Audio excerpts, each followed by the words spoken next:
Well, season's greetings, everyone. It's me, Nick Michalak, and the stupendous Steve Frazier. Well, thank you, and happy Hanukkah as well. And Feliz Navidad. Right, all of them. The only other subtitles on this are Spanish, so... Oh, really? If you are, we don't even get Spanish? Oh, yeah, no, we get English. And we're doing the English. We are, okay. You can do it in Spanish if you want. Sure. Hey, guys, any way you do it, Merry Christmas and Happy Holidays. We're doing our Home Alone 2 commentary today. If you haven't checked out the first one, it's extremely entertaining and really motivated me to have us do the second one. Yep, here we go. So let's get your copies synced up to the timestamp of 0 and get your subtitles turned on. And we'll get synced up with a countdown in 3, 2, 1, play. Can you believe this is our 7th Christmas doing? Yeah. It's unbelievable. Yeah. Some Gremlins and Die Hard and Silent Night, Deadly Night and Black Christmas. And Die Hard 2. Die Hard 2, yes. New Die Hard 3. Yeah, not at Christmas time, not I don't at think. Christmas time, no. Yeah, no, screwed up that year, but... John Hughes production. I always forget that Chris Columbus did this one as well. Mm-hmm.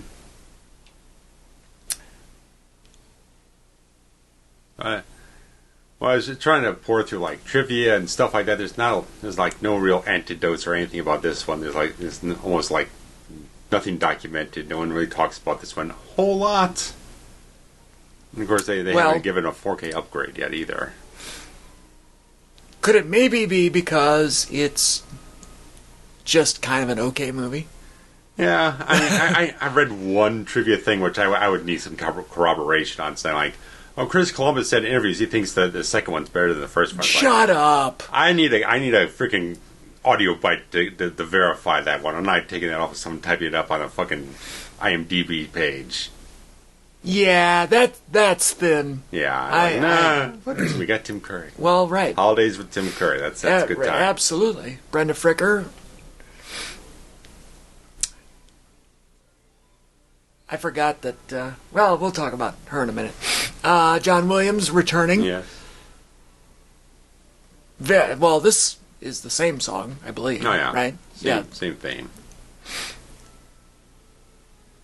One interesting thing I did read is that there was some burgeoning screenwriter who took it upon himself to do it like a spec script and put together a package and mail it off to John Hughes' production company, pitching a sequel before they actually wrote the sequel. Okay. And basically it was going to be like Kevin gets lost in like Disneyland or Disney World or something else like that, and would go off in some places, but he was kind of like sending back something that was a little bit more encouraging, but basically like we're not going to be going with that idea. Sure.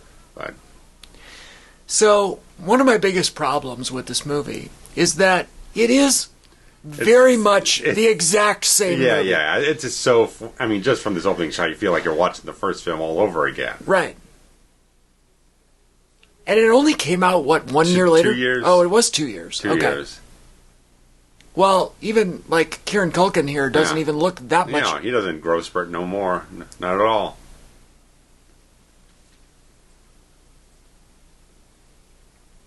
Same production design. I forget what game show that was, but I used to watch that. I didn't recognize it. I used to watch whatever that was, and it was awesome. I wonder if they just kept these sets standing around after they wrapped. Well, I'd have to double check what looks like the exact same wallpaper, the exact same production design. Everything's the same. Well, as you recall, they filmed it at the abandoned high school. Yeah. Instead of like a regular studio soundstage thing. Right. So They it'd be had harder to kind of... I can't imagine that would just still be around. Yeah. Otherwise, they just did a fantastic job replicating it. Right, the terrible wallpaper. Yeah. Like, nobody looks any older. No. She just has a different hairstyle. That's about it. The Plaza.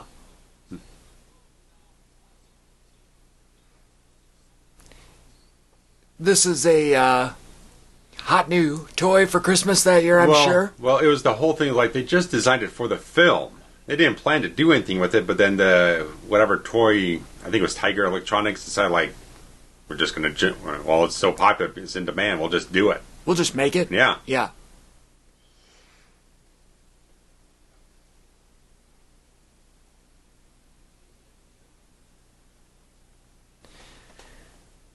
So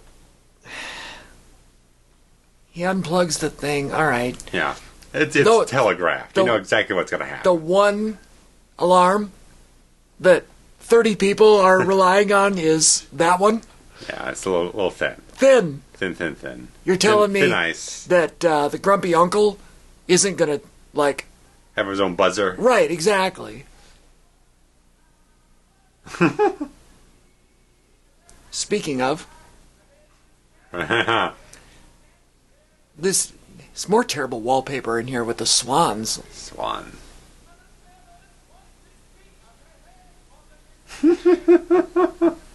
So you're saying they designed that just for the movie? Yeah. That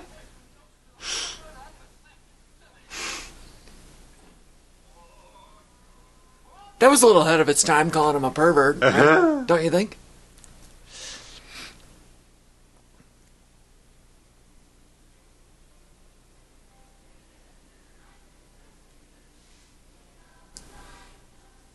Did you ever do like a Christmas sing thing at school?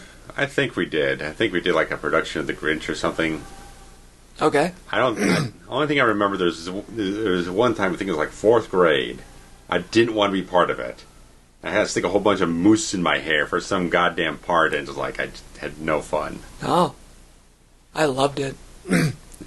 Back when I had vocal cords, I sang all the time. I mean, I was a shy kid. I just don't feel comfortable doing this stuff. And just make everyone do it anyway. I wonder if that was really Macaulay singing here. Yeah, I don't know. I assume it was.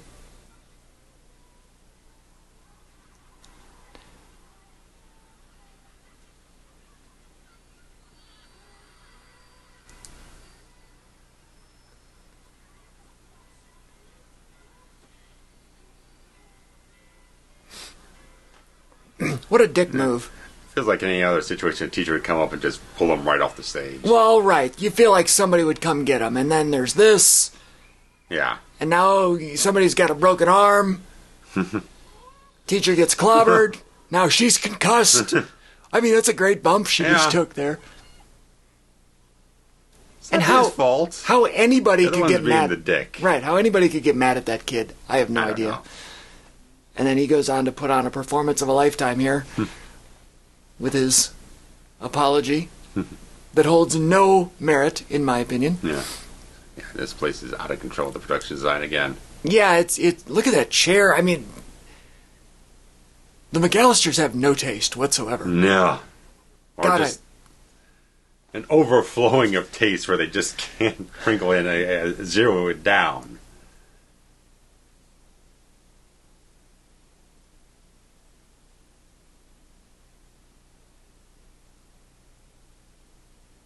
Her hair is very red in this one. Yeah.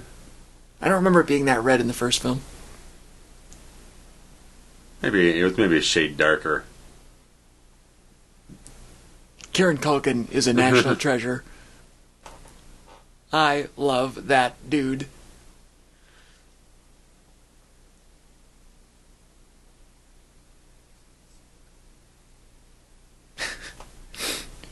They made him a good heel, right? Yeah. Buzz? Yeah! You tell him he's our age, so we can identify.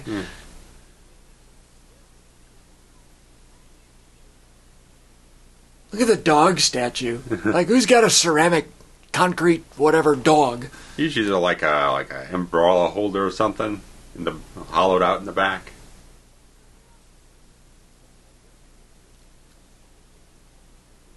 I'm on Kevin's side in this whole thing. Oh, absolutely. Buzz was being a fucking dick. He's the one who should be fucking punished. Absolutely.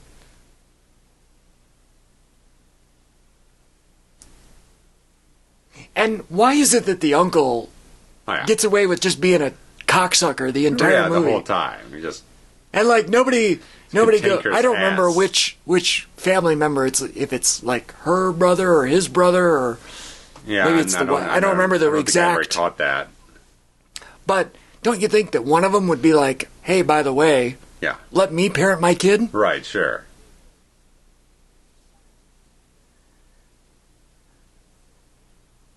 She picked out a dress that would go great as wallpaper in her own home. Just morph right into it.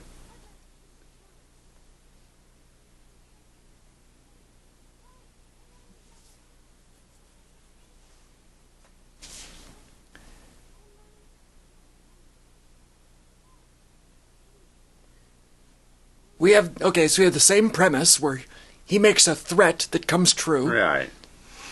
We're almost beat for beat so far. It's a little overly familiar. And annoyingly so. The entire premise of this movie is ridiculous.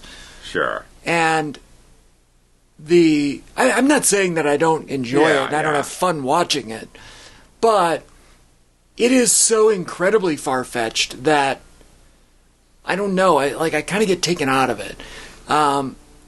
This is a little on the nose. Yeah. Yeah. We'll get to their plot in a little bit here. Like that gag again. Yeah. Really.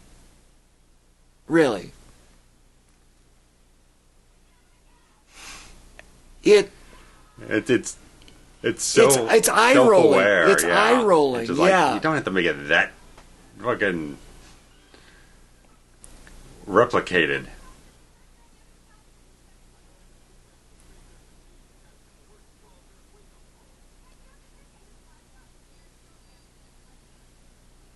All right, so your family, my family means it's not them that are related.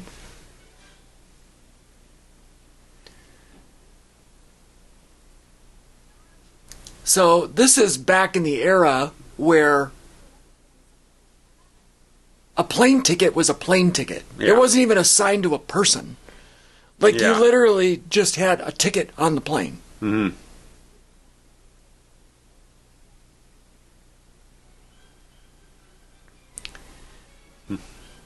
And you're right about it being self-aware, because everything that went wrong in the first one, they do correctly in this one with a wink and a nod. Yeah.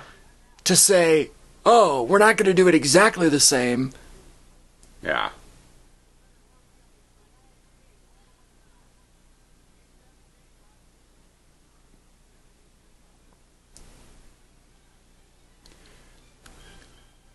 Yeah, part of the reason I was looking over trivia was just like trying to see like if they were batting around other ideas and just kind of landed on just almost doing the exact same premise all over again. Right. But I don't know. Even the running through the airport, Right. I mean, they're late, okay, whatever. It is one thing to kind of do the same premise again, but just like every beat is almost replicated exactly. Like you just copy and pasted from the other script. Right. I do kind of like this, that he stopped. I mean, he's a kid, right? Yeah. He's 11. He's, prioritizing the batteries. He looks up, and lo and behold, another guy with the same coat. I don't mind it. Like, okay, whatever. Yeah, sure. It's at least a reasonable part of this entire sequence. It's one of the very few reasonable items Yeah. in this whole movie.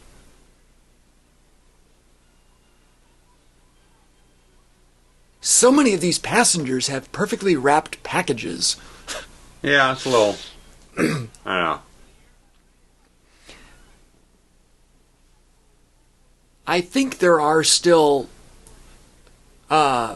airlines that are general admission, so to speak, where you don't have an assigned seat. Okay. But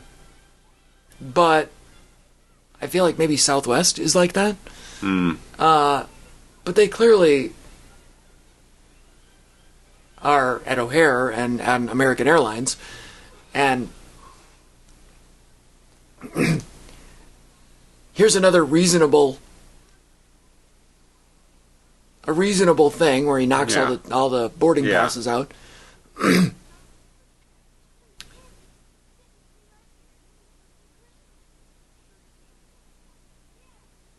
So, in today's day and age, yeah, this wouldn't happen. Nothing here happens. because it's assigned seats, it's matching. Yeah. ID, you gotta show an ID. Yeah, I was gonna say. Everything is... Yeah, so here it's general admission, so go find an empty seat. I don't think American Airlines has ever been like that. Go find an empty seat. Maybe I'm wrong, I don't know.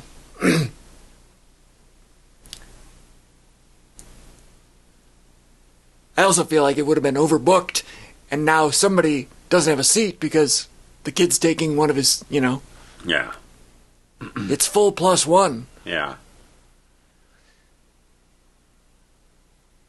You want to guess how much Macaulay Culkin got paid for this movie? Throw out a number. Well, let me think here. Let me go through the timeline. I know that I'm pretty sure he was the first kid to ever get $1 million for a movie, and I think that was for The Good Son. So this would have been after that. So I'm going to say $5 million. Close, 4.5. 4.5. Okay. Plus a percentage of the film's gross. No which is shit. Over $350 million. Well, good for him. And then he got Mila Kunis for a while. And then he retired 2 years later. Yeah.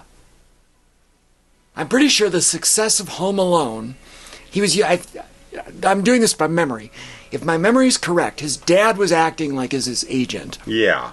And the success of Home Alone got a negotiation for The Good Son. Yeah, because he didn't want him typecast. Right, and they demanded $1 million, and I think they gave it to him, and I feel like he was the youngest kid to ever get $1 million for a movie. You don't have that feeling.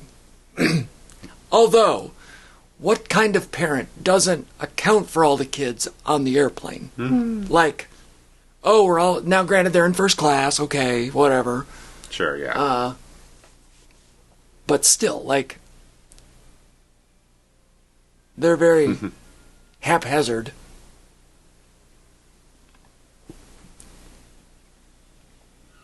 Also, I don't know when the last time you were on an airplane was. How about the time this movie was made? Oh, all right. Well,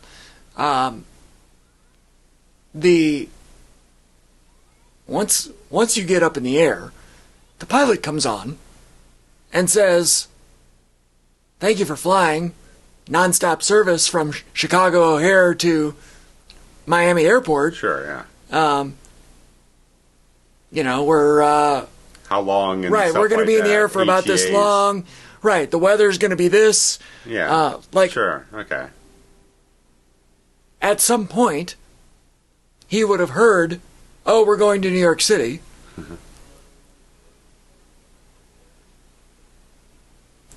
Here's the old Three Stooges gag here, where we go down the line, and then the one at the end doesn't have anybody to hand it to. Yeah.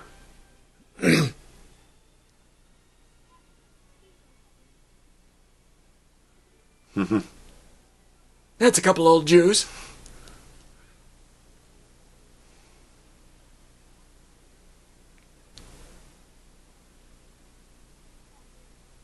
All of these people have the same claim to fame. They were like a McAllister in that movie. The only role they ever did.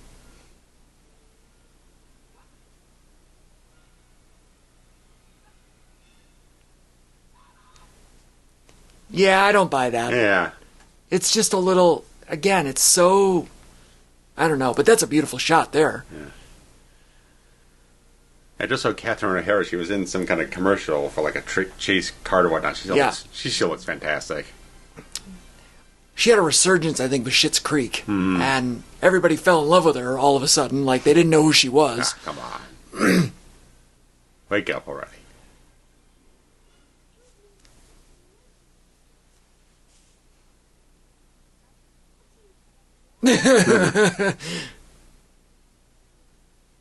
Sir is great.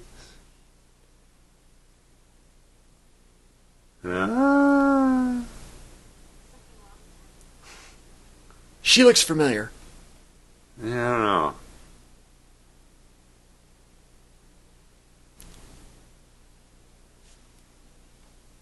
New York is magical.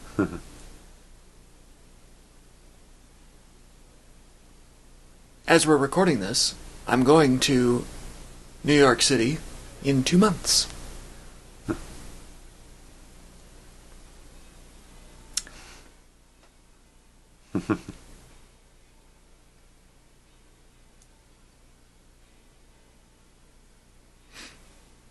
I love that old-timey cab, too. Oh, yeah. I imagine that those kind of cabs were still around in 92, but it feels like it should have been, 1980 with that car shape. There's Radio City, the beautiful.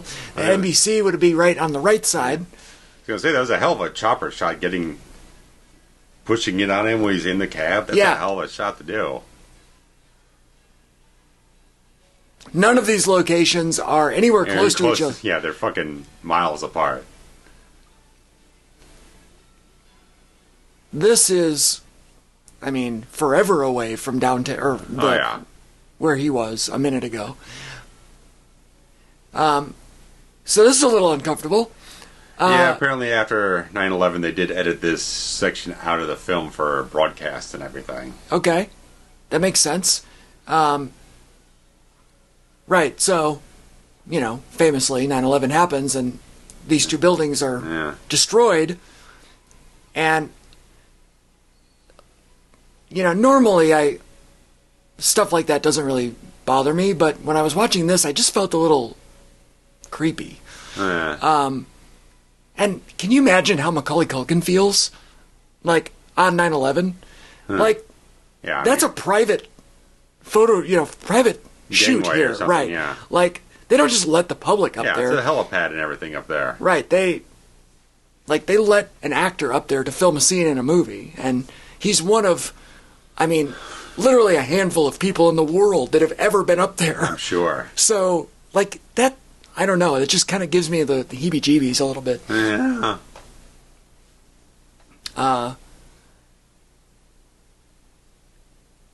This scene is stupid. Can we just say that? But again, this would never happen today, so it's hard to put yourself back in the time machine to, a time when people could just walk on any old airplane. Yeah. And really that changed on 9/11, so it all kind of comes full circle.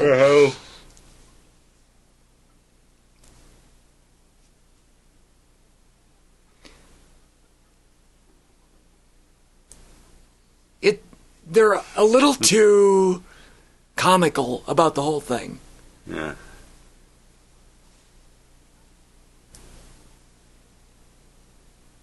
I guess, okay, maybe I can get it as like a coping mechanism. Right. Like it happened all over again. We're trying not to be like... All right. Drama queens in a certain way. We're trying to just laugh it off like, okay, just handle it. It's going to be fine. And then, I can see it as a way to approach the scene. Let me just apologize. Sure. Because I'm being very nitpicky about it. Yeah. You could, if you take the premise of the movie Home Alone and you film it as a horror movie, it works premise. Sure. So it's all in how it's interpreted on, right? So right. They chose to interpret this as a comedy. Yeah. So let's embrace it as a comedy. And I'm sorry that I'm nitpicky. That being said... There we go. Why are these two Chicago criminals... Exactly. escaping in New York City? What's it good, 1,200 miles or something like that? A good 1,200 miles, I'd imagine. I'm not sure what the exact distance is, but I know it's like... I know between here and Los Angeles about 2,000, so it's... It's a good 12-hour drive. Yeah. Or more.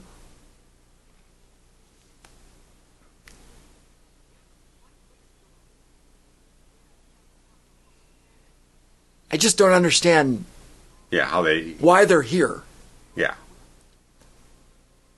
Should go to Milwaukee or something.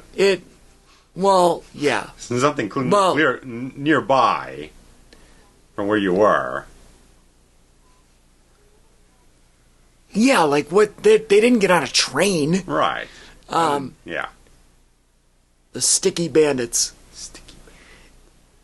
In a lot of ways, it only makes sense to not have these two as your antagonists in this one. The question is how you make it without them. I mean, right? It's such a catch-22 thing. If you want to do something different, then you kind of risk doing something that's not as good. But if you do the exact same thing, now it becomes preposterous that they all just happen to run in each other in a city that's hundreds of miles away. Right. There's Brenda.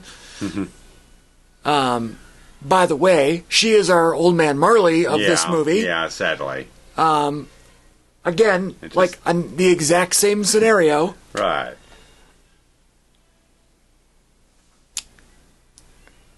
I wonder if you play them side by side, If they match up, how much they match. Yeah. Is that Paul Revere? No, that's Boston. Why would that? I don't know who that is.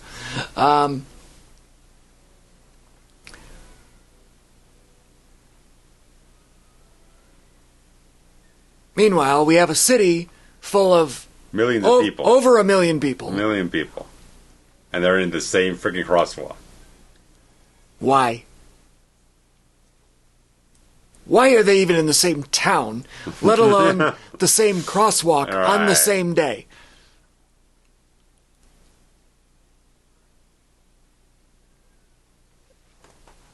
And it's funny because this isn't even the scene where they meet, quote unquote. Yeah, knowingly encounter each other.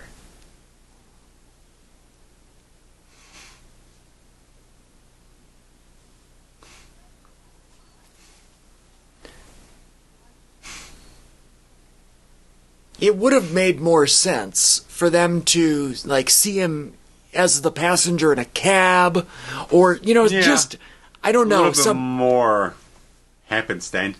Right. Less contrived. Yeah. Right. A few years ago, my best friend and his wife did a quick trip to New York City, and they were walking through Central Park when they looked over and saw the Plaza Hotel. And so, on a whim, because they had to, they were like, let's go into the Plaza Hotel and find out what it costs. Oh, look. Yeah. Mr. Trump, at this point, was just kind of a businessman. He had his casino in Atlantic City, I think, here still. And hadn't gone bankrupt yet. No. Although, at this point, his purchase and sale has already occurred of that minor league football team that he owned for a hot minute. Yeah, I don't think he'd gone bankrupt at this point. Anyway, so there we go. They go into the Plaza Hotel and ask, is it, what's a room cost tonight? And it was like a Tuesday, and it was over $600. Yeah, of course. That's for the low-end room. Right. He's standing on the phone books is kind of funny.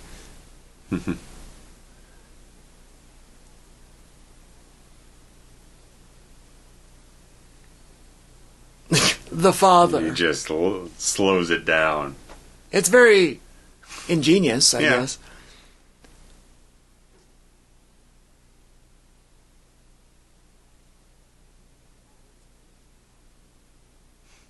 Sounds so sleepy.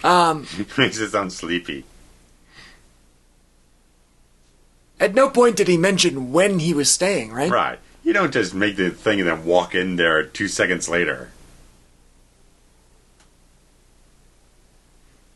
The great Timothy Curry. What a run Tim Curry had. I've always kind of disliked the portrayal of everyone's distaste at a child in the hotel. Okay. Which they address with the dialogue, but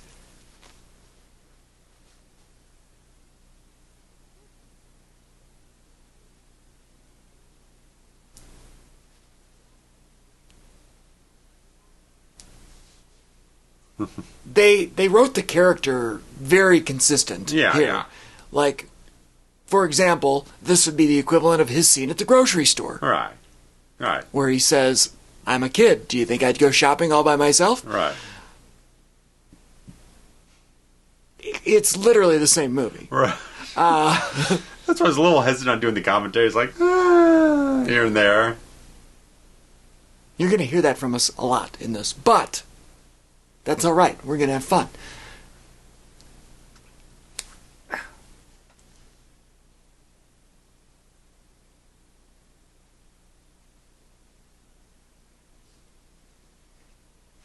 Here's another logical point. So we'll chalk this one up in the logic column. Yeah. There's way more in the illogical column, but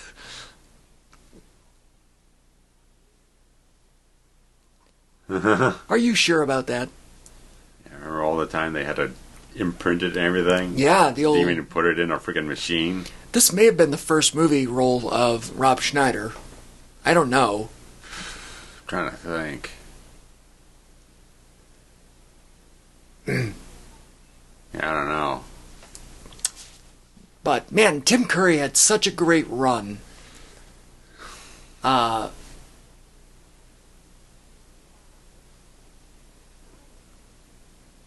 Between, like, 85 and 90 here, basically.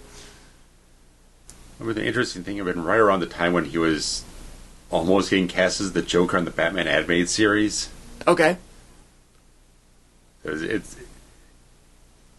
are videos out there with his recordings. It's like, I don't know. You don't like it? I've never heard it. Yeah, it's like, I don't know. I don't know if it just doesn't entirely work right. Is it? It's. He didn't use a British accent, correct? Because probably not. That would be weird. Probably not, but it just doesn't stand out. When you get Mark Hamill in the thing, it just becomes iconic. So it's hard to kind of like say anything else, really.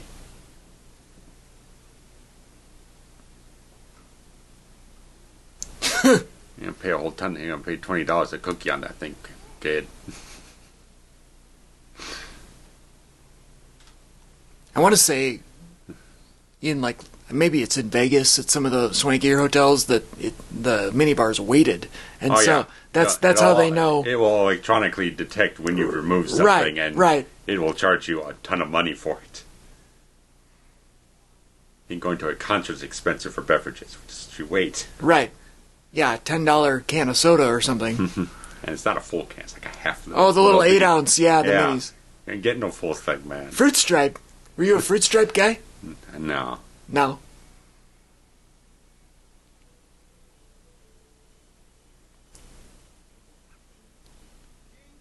When you hear this song, what movie do you think of?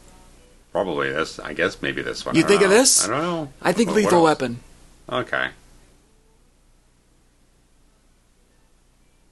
Now, Run Run Rudolph, I think Home Alone 1. Yeah. 1, yeah. Apparently they shot this at the Four Seasons in Chicago because there was no actual pool at the Plaza Hotel.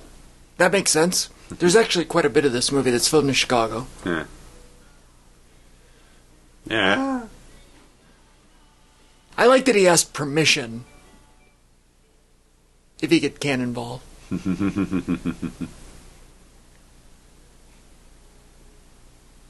There we go. Just another thing is like we do the exact same thing all over again. Right. And now it's a different movie, right? It's like a sequel. It's a sequel to the other one. That looks amazing. If I don't say so myself.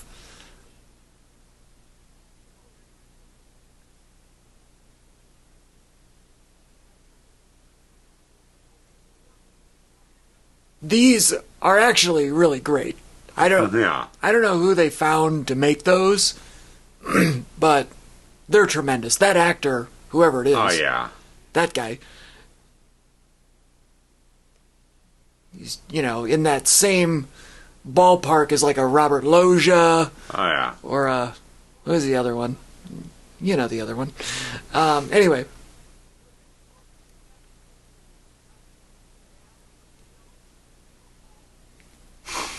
Oh, little Mo. Cheeks. Boney Bob is good.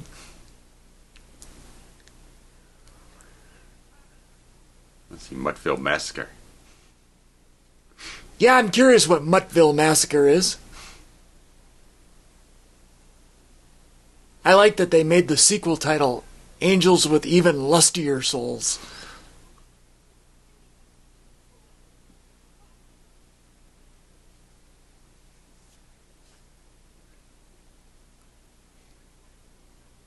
Even here,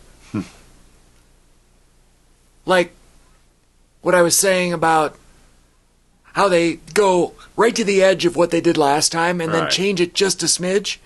Even in this movie, the movie within the movie, he doesn't blow her away right away. Yeah. He says, "Oh, I'm going to let you go." Yeah. And then you go, "Oh, that's different," and then it's not. Yeah. Like this entire movie, the premise of this entire movie is, "Oh, that's a little different." Oh, wait, no, never mind. Yeah.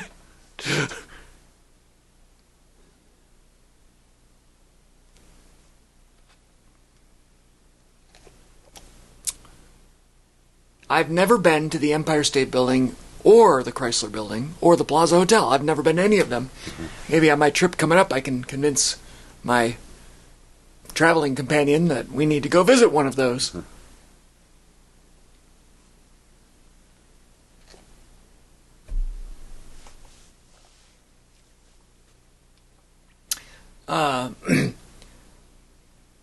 Shout out to an internet friend that I have, one of my contacts on Instagram, who does I believe his name is Rob. He does filming locations. Okay. And he has an article on his website. I believe it's robonlocation.com. We'll shout him out about this movie. Okay. And the different filming, and he's been to a lot of different ones.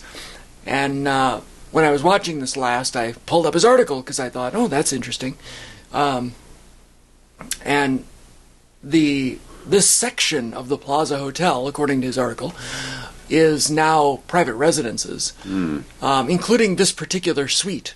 So you can't rent a room and go up to 411 or whatever it is and see the room. Are you laughing because it's actually funny or because it's another direct knockoff? It's kind of just this stupid freaking inflatable thing. Looks kind of goofy. That's all. I like that he put the shower cap on the inflatable, even though it's meant to go in the pool. So you can't even.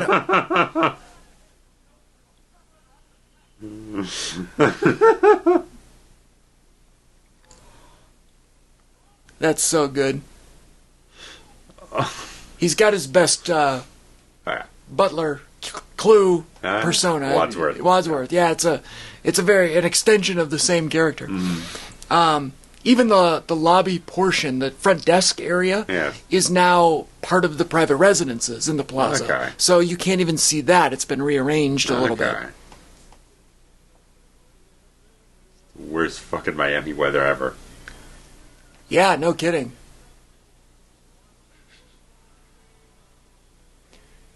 Booked in the fucking overnight motel. And so it looks like the what do you call it? The uncle is the one who. Yeah, I'm betting he fucked it up. Yeah.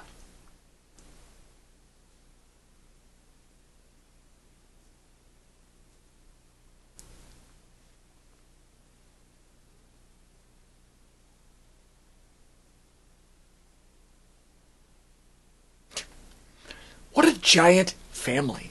Yeah.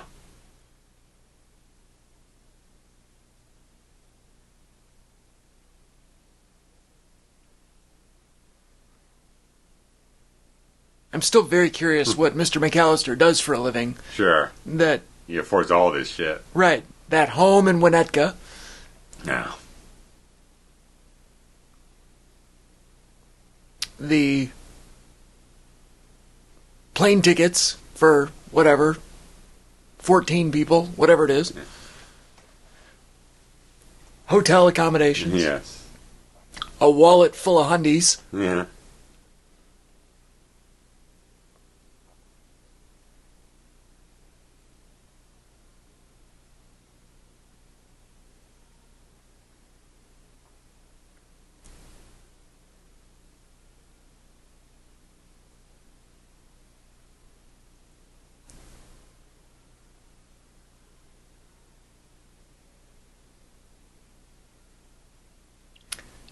All right. That's still a nice it's nice, yeah.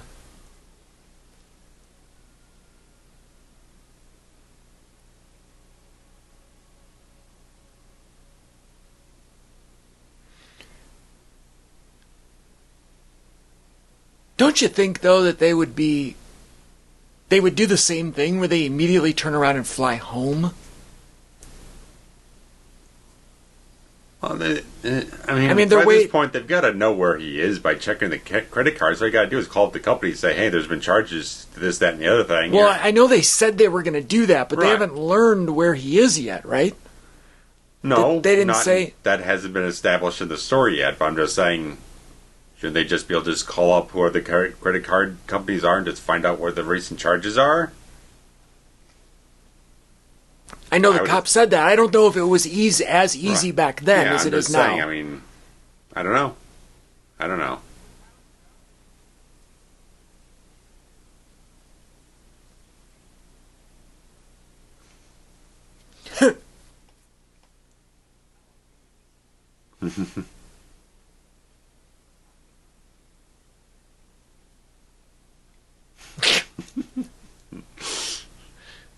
I would like a pizza.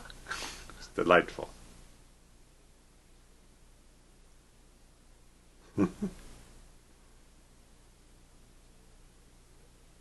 That's hilarious.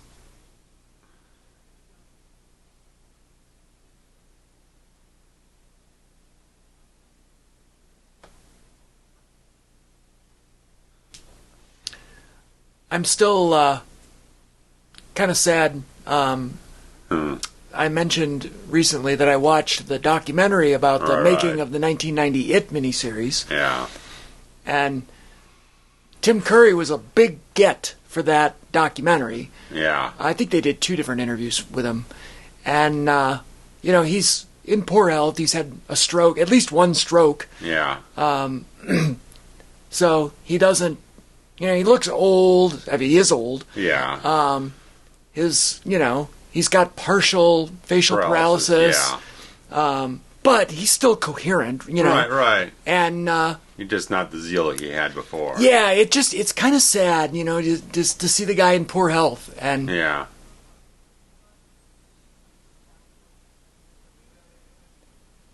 Who orders a cheese pizza for breakfast? I mean, pizza for breakfast is fantastic, but pizza and a Coke is the best breakfast of all time. Cold pizza. But if you're going to order a pizza, who gets cheese? That's sad. That's all he likes.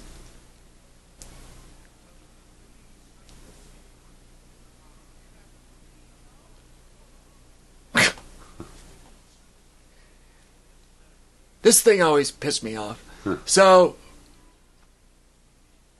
when you're in New York City, we're going around to all of the famous filming locations. Oh, The Grinch, that's great. That's so good. Smile. And was that technology available? Because I feel like it wasn't. Anyway. I don't know if he would say stolen. It might just say rejected. Right. Like, how does he know it's stolen? That's poor. Don't like it. So, we've got all these famous filming locations in New York City. And then you say Toy Store, and immediately you think FAO Schwartz. Right. Home of the famed giant floor piano that Tom Hanks danced on in Big. Yeah. And various other, Yeah. And, okay, FAO Schwartz, which is no longer in existence, unfortunately. I figured. But I've been there, and it was magical. I mean, it was like a department store size, but it was just toys. Yeah. Amazing. Expensive, but amazing. And you're like, oh, they're going to go to FAO Schwartz. It's going to be so great. And, oh, yeah, they can't because they said no or whatever. I don't know that. I don't know that, but I know that they didn't use that and they had to make one up. Yeah. So...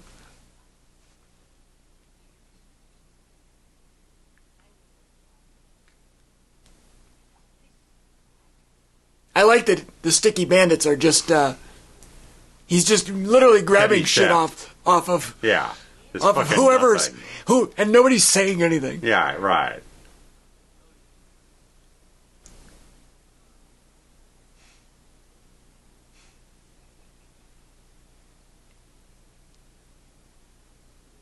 So this is actually in Chicago.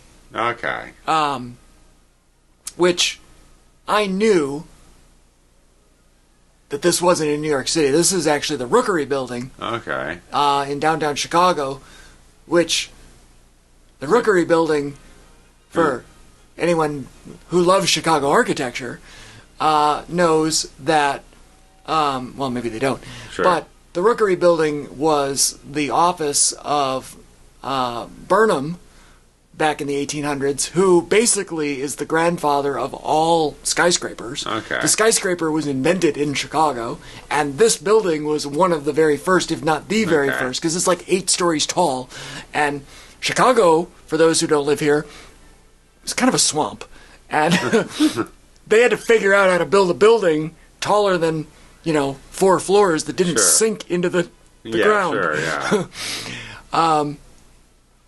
And Burnham and Root was the architecture company that ultimately figured out how to build a skyscraper. Okay. And this building was one of the first, and it housed their office, and then he went on to design the World's Fair of 1893. Okay. So the exterior of that building was used for this toy store. Okay. This might have been a set on the inside, but the exteriors were... Yeah.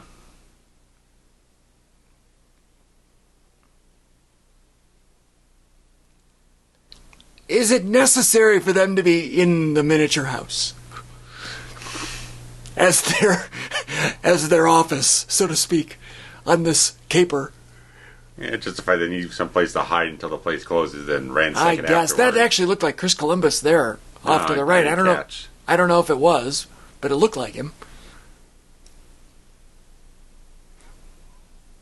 I feel like this guy is somebody. I never researched who he is, but I feel like he, they were like, oh, let's get an old-timey actor from, to do a cameo. Nick is looking it up as we speak, because, we're doing it live to tape. Eddie Bracken, not familiar.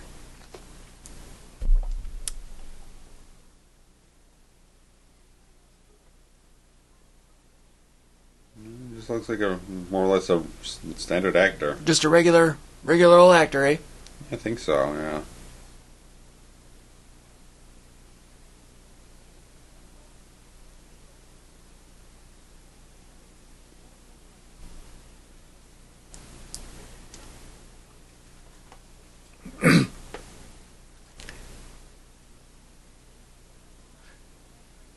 So, you're telling me, sir, that on Christmas Eve, which is a apparently very busy day at the toy store, you are going to leave the money in the cash register. You're closed on Christmas, and then all that money doesn't get taken out of the register until the morning of the 26th. That's what your story is, sir?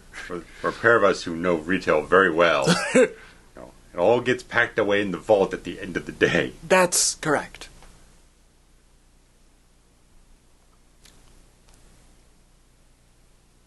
And this kid just throwing around his dad's money, he donated $50. $50, that's a lot of money in 91. Well, let's get out the old... 92. Let's get out the old famed inflation calculator that I will look up right now. I just saw, I got an ad come across my something or other that they're selling. I saw an ad for a pair of turtle doves advertised as Home Alone 2 Turtle Doves. Really? Come on.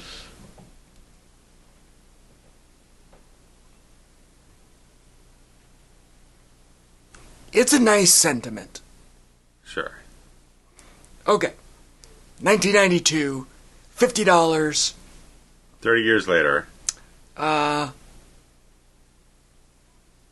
Wait a minute. Time out. It's gone haywire. It is, because it says it's only $30 now, and we know that's not right. Yeah. Oh, wait, I lied. I didn't push the button. 106. So, a little more than double. Okay. Yeah. So, it's basically a $100 donation. And, oh yeah, the old man Winter there was actually Duncan. Got it. Who didn't see that coming a mile away?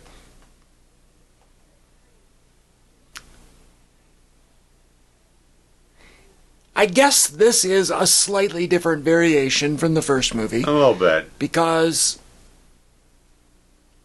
the target, the mark, so to speak, is not a home, right. His home. Right. It's a third party. Yeah. Now, could this not have been also the first time that they meet? Encountered him? Could have been, yeah. Because this at least makes sense. Yeah. They're going to where... Now, it would have been more... It makes more sense than the stuff we've already had with them, yes. Right. Is this our midpoint? Yeah. I feel like this... close to it. The film's about 2 hours long, so... We're at 50 minutes in. No one's going to pay attention. There's 50,000 people screaming every day in New York. No one pays attention. No. You wouldn't be able to hear it over the honking of the cars. If you've ever been to Manhattan, you know it's one continuous honk.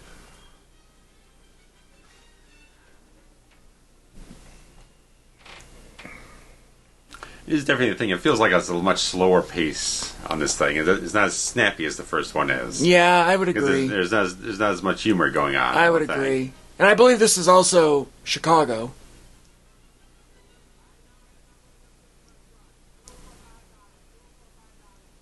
He's got time to stop and buy those?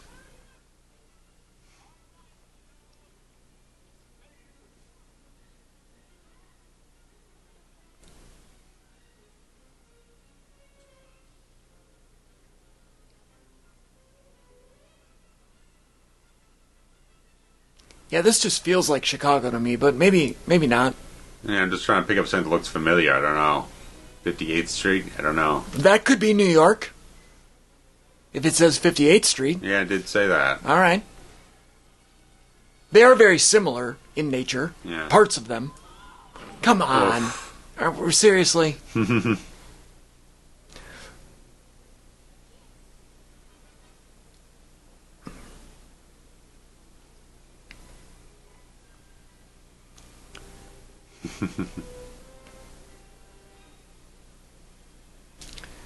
It's a very interesting... It's got the best smile, man. Yes.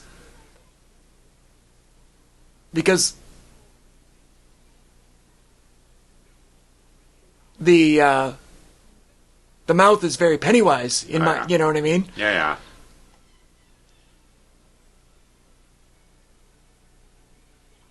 yeah. I like the outfit on Curry. That necktie thing that is like a double wide. It's very interesting. I like it.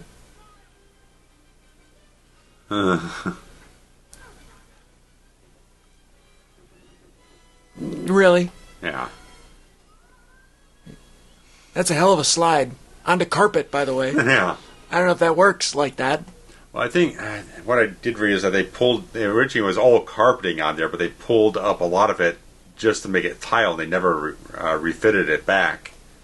They just left it because they liked how the floor now looked, like tile and everything. It's a little bumpy, though. Sure. Who would cover up tile with carpet? Well, I think they pulled up the carpet, then pulled tile down instead of it. Oh, I see. I thought you were saying they pulled up the carpet and then just there happened to be tile underneath. No. Like a happy surprise.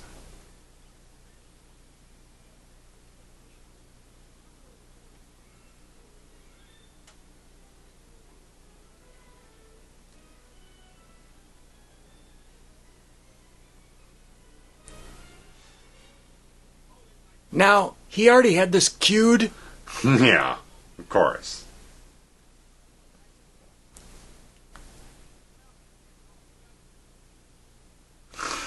I would say at least in the first... for dog shit on shoes. Yeah, right now. yep.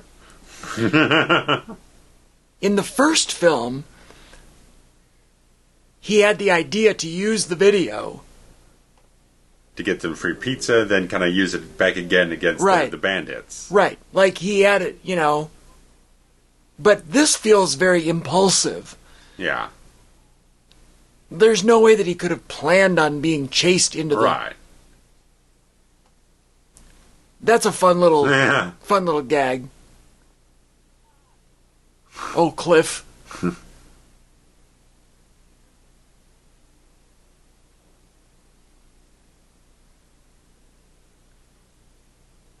And he knows right how to dial it up.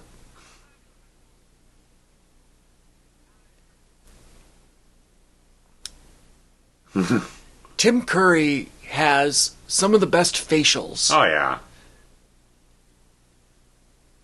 I don't know if that's like a British thing, because I feel like British comedy is very reactionary. Expressive, yeah. Expressive is a good word. And I think he's really, really good at that. Mm-hmm. I don't know how, now Flybait got moved to the next, the second position there. Around, yeah. They shuffled him around. I don't know how, if he gets credit for that aspect of his comedy. Sure. Or acting in general. But I think it's an underrated trait. Yeah. That for any actor, really, to be able to use their facials. Mm-hmm.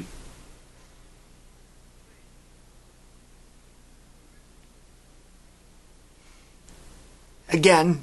Yeah. With a little twist.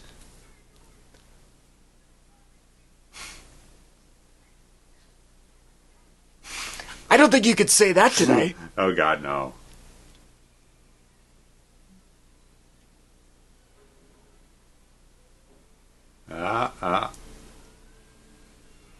Nice continuity. It is a good... I like that.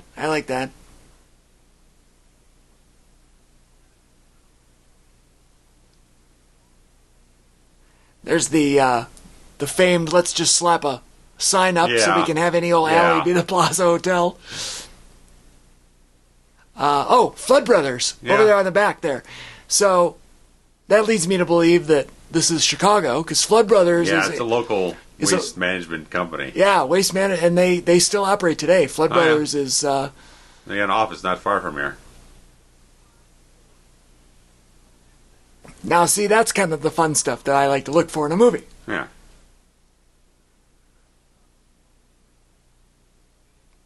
Oh, yeah, if you see... Oh, that's fun.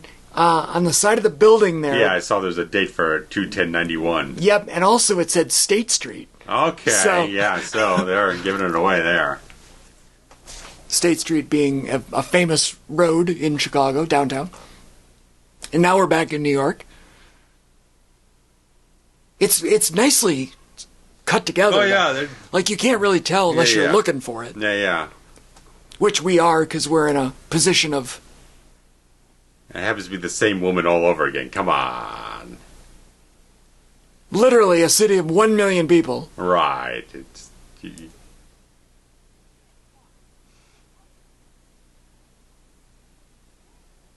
It's easier to buy into the kind of silly contrivances if the film is a little more... It's got a little more razzle-dazzle to it to a certain degree. If it's doing enough fresh things that you can give it a bit more caveat if it's doing something a little... Yeah. A little convenient on its plotting. This might be the most famous part of all Central Park is Bethesda Fountain.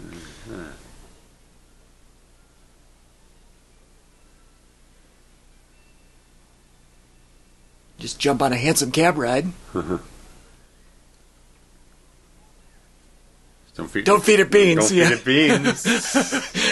We went to the same place at the same time.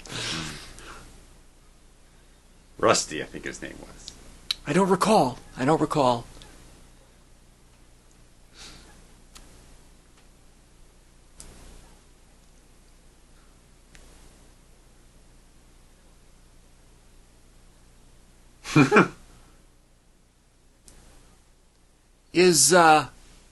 I'm digressing a minute.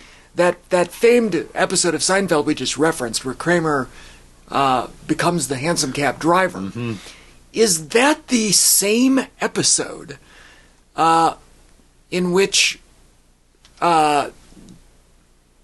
is that the Marble Rye episode where they are fighting over the last Marble Rye at the deli? Let me see. Easier to look up that one. I feel like it might be the same episode. I think it was even called the Marble Rye. It's called the Rye. It's also it's an episode that has the Marble Rye thing and Elaine's jazz saxophonist. Okay, and the handsome cab? It doesn't say that. Oh, it doesn't say that. Okay, say that. All right. Well, then maybe I'm mistaken. The one was like Hot and Heavy. Maybe I'm mistaken. That's the Hot and Heavy. It is. A lot of famous shit happened in one episode. Let me see what happens here. Let me see what I can find. So I feel like the idea is they're waiting for. Why did the police have? Yeah, you're right. Because when I looked it up, it comes up the exact same episode. It's the same episode. What a classic, famous episode. Okay, so the police are the ones that had to call the credit card company and then get back to them. That seems a little odd. You can't call your own credit card company? I don't know. Seems kooky, yeah.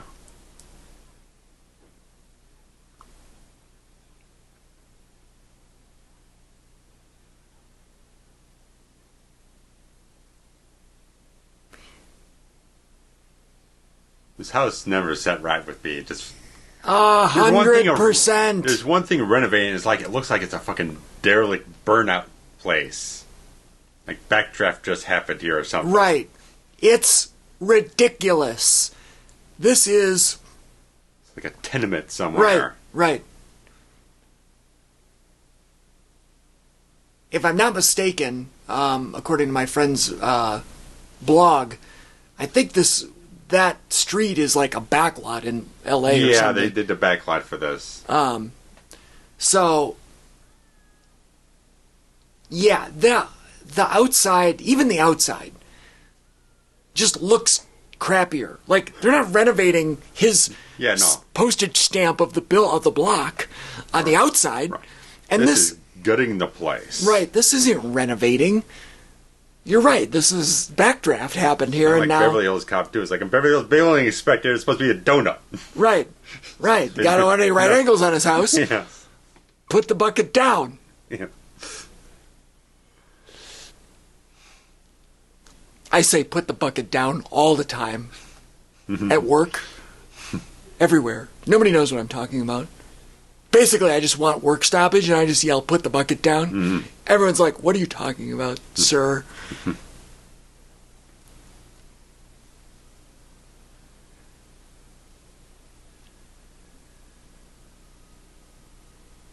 This is right on the cusp of, like, back when the turnaround, when you know, Times Square, New York City, Central Park went from being, look at them, went from being real shady and not a place that you'd want to be to, you know, ultimately the biggest, the biggest tourist attraction, you know, possibly in all of America. Right. Or the States, I guess. WWF open up a freaking restaurant and lose millions of dollars here. Right. It's funny how quote-unquote Americans have a funny way of referring to our country as the only thing with the word America in it. Sure. When the entirety of North America and South America exist. Central America. And, well, sure. Yeah. But when you say America, we mean the States. Yeah. So which is hilarious and so egotistical. As we are. Well, sure. I mean, it's fitting.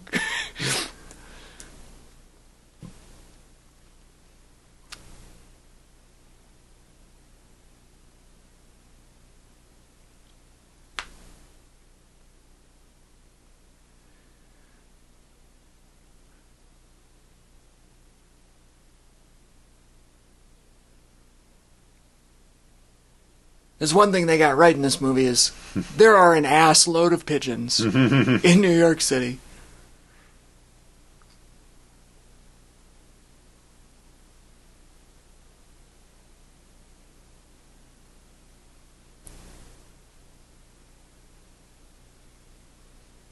Pigeons are both beautiful and disgusting at the same time, and I don't... It's kind of weird. Like, there are so many pigeons. Yeah. And they're... Like, some of them are actually pretty. Like, they... I don't know if these are working pigeons or shoot pigeons, but... I mean, they're in New York City, so... These might be shoot pigeons. I don't know. They can't be. I mean, how do you train a pigeon, though? You know? I don't know. We'll have to check in the credits if there's some sort of, like, animal wrangler. I'm sure there is. It's just weird to think, though, right? Like, right. Like some person or establishment has, you know, like acting pigeons. Sure. What?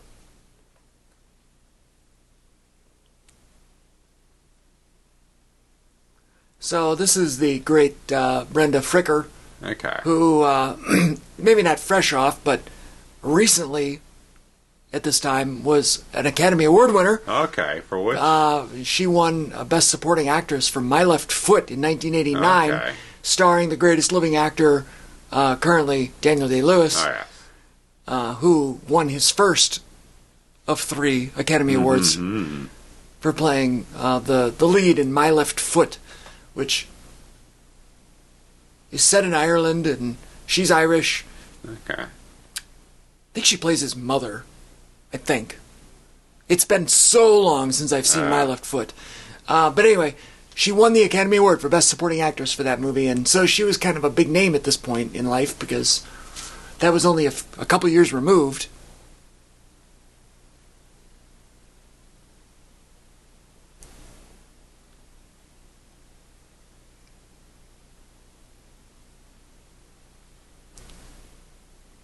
I wonder where this homeless woman gets the supplies for feeding the birds. Like, is this bird food? Is it... Did you find anything there in your search? Oh, well, you mentioned Daniel Day-Lewis. I was looking at Last Mohicans because it came out the same year, but all I got was an Oscar nomination for Best Sound. Yeah. Like, well, Last of the Mohicans was kind of a... I don't want to say a flop, but it just didn't live up to the expectations, I don't think. I never really sat down and watched it. Like, I don't love it. It's a Michael Mann, right? Right. And that's why I was interested in it. I was like, it's not quite my flavor of things. I'm not a period piece type of guy. I'm due for a rewatch. You said that thing like 3 different times, too. I'm sorry, what? He's re-edited that film several times. Yeah. Daniel Day-Lewis is... Okay. Yeah, well, okay, we'll come back to Peter McAllister here. Sure. Daniel Day-Lewis is the greatest, like, ever. Master craftsman. I can't even tell you the brilliance of, you know, There Will Be Blood, or even Lincoln. Holy shit. All of them award-worthy. He's won 3 lead actors, which is, I believe, the most that any male has ever won. Truly possible, yeah. I believe that no male has ever won more than 2 until Daniel Day-Lewis won for Lincoln, and that was his 3rd. I could see that. And so, you know, just from an award standpoint, he's the standard bearer. Right. Okay. Can we ask... I'd like to ask a question here. This is Carnegie Hall that they're in. Yeah. One of the most famous buildings for, performance halls. And how did they just get up in the attic? Can you explain to me how they just got up in the attic? All right. Of the most famous performance hall. All right. In, one of the most famous in the world. For sure. It's a great story beat, right. I guess. So this is the equivalent of our scene with the church and the old man Marley. Yeah. Where he is far too adult for his age, and he questions the adult and says, "Oh, really, this is life advice that you should take." And they go, "Oh, maybe you're right." Yeah. 10-year-old.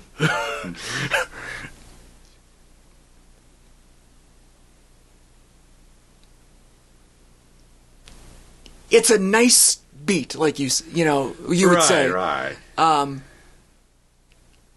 It's a great story element. Right. I don't know.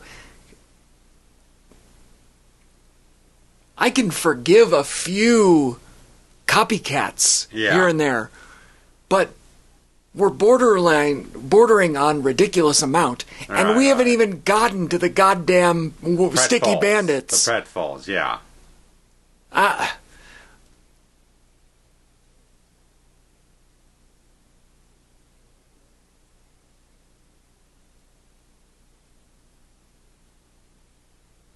You know why? Because rollerblades are stupid.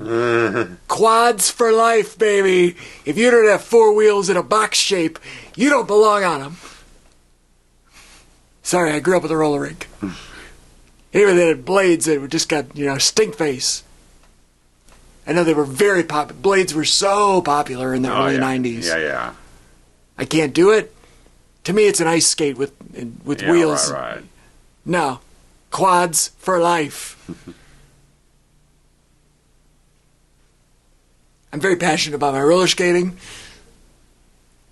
I'm also very passionate and upset. I don't know if I ever mentioned this, that I had this grand plan for my 40th birthday. Oh. And we had it planned out. It never booked because my 40th birthday happened in the ripe portion of the COVID pandemic. Yeah. And it was like June. Like the world was still in lockdown. Yeah, don't leave your house. Right. And my plan that we had was to do a rental of the roller rink for a private skating to like 80s music. And it was going to be like me and 40 of my closest friends and at the roller rink. And it never happened because you couldn't leave your house. And by the time the next year rolled around, things were opening up again. But it's still a little dodgy. It was a little dodgy. Because it kind of came in waves, whatever. Yeah. So, okay, fast forward another year, and now you don't throw yourself a private birthday party for 42. So 45 maybe? Maybe. But I do have a friend who's turning 40 in the next 6 months, and she wants to steal my idea and do it for her 40th birthday. So I might still get it after all. I don't know. We'll see. I know we talked over the sentimental scene, but it's so ridiculous.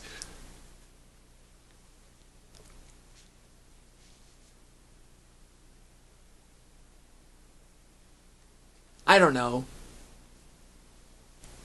You could jump out there like Batman.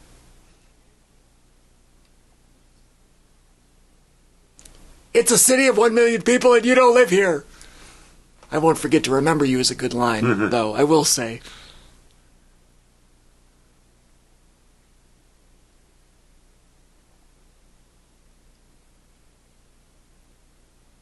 Oh, the window to Carnegie Hall is just open. I see. Just there. So you can just climb up the old fire escape and walk right into the open window of Carnegie fucking Hall.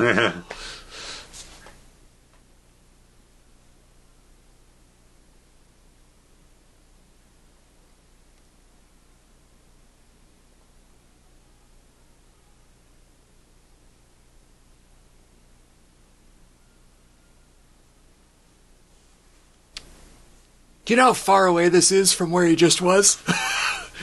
Too far.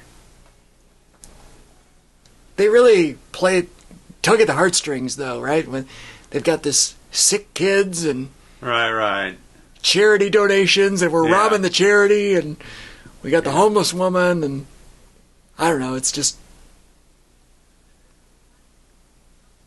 I feel visually it's not as punchy as the previous one. The first one had some really. Remember when the church looked absolutely gorgeous, had such a great ambiance to it. Missing some. It was very visual ambiance. It was very colorful. Yeah. The first one was very colorful. Yeah.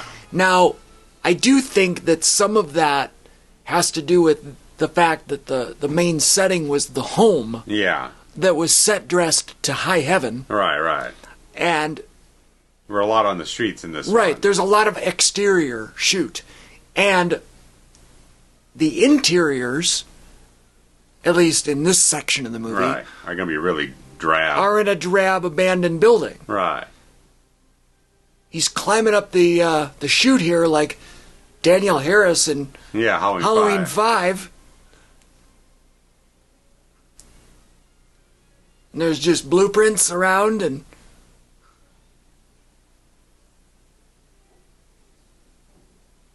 seriously, the only reason the thing's set up as like renovation, so he has all this gear laying around that he kind of futz around with.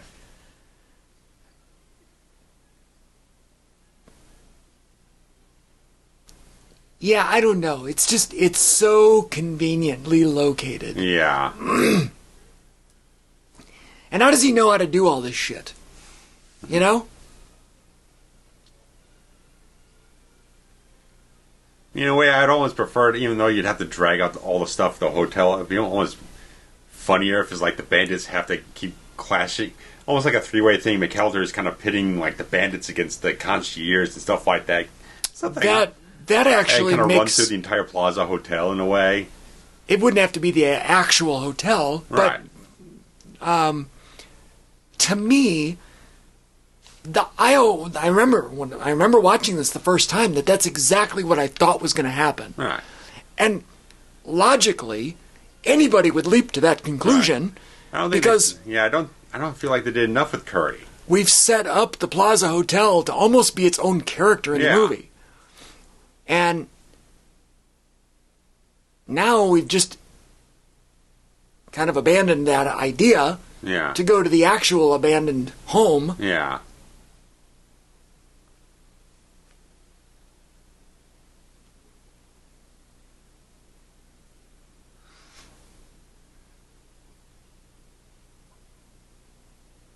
They are all here. Yeah. I want to stay in rainy ass fucking Miami. That's a good line. What kind of idiots do you have working here? The finest in New York? The finest in New York.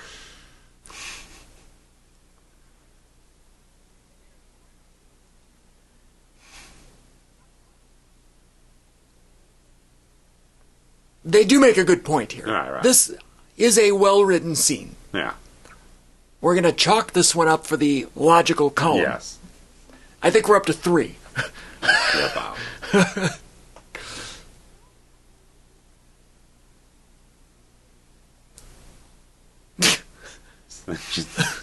What a dick! He's being far too cheery with these lines. I get that, you got to be Joe Public Relations in this job, but...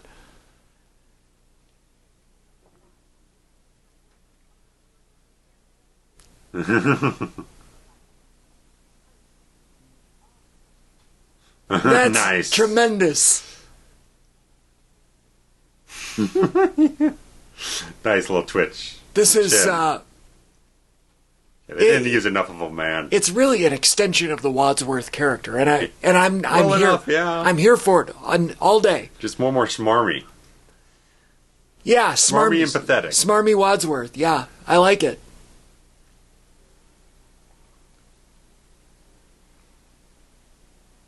That's creepy. That's creepy. I like Joe Prospector there. I like him. Some voodoo incantations right about now. Yeah. Give me the power I beg of you.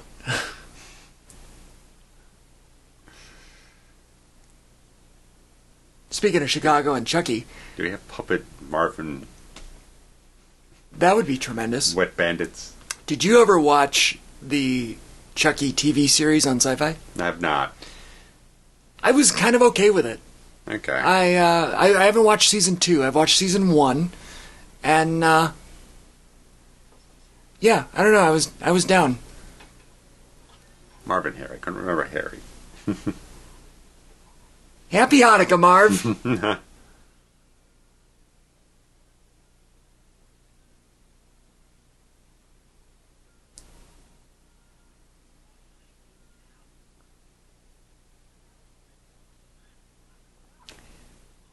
Anybody that's ever worked in any job that took money knows that you don't just leave money in a cash register. No. Even if you weren't the boss.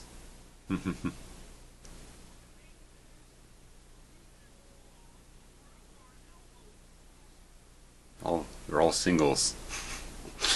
Yeah. Well, that's the donation box. You put a single in the, you know. Not gonna get that rich off a bunch of fucking singles, man. Well, no, he wanted to take the money in the register. Right. And they had the register open. I know. That was full of 20s and... Okay.